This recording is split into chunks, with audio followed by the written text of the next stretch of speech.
Thank you. Fantastic.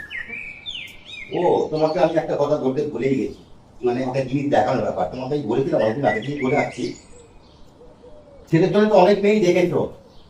আমি একটা মেয়ে দেখেছি, তার ছবি এনেছি, আমি তোমায় দিচ্ছি।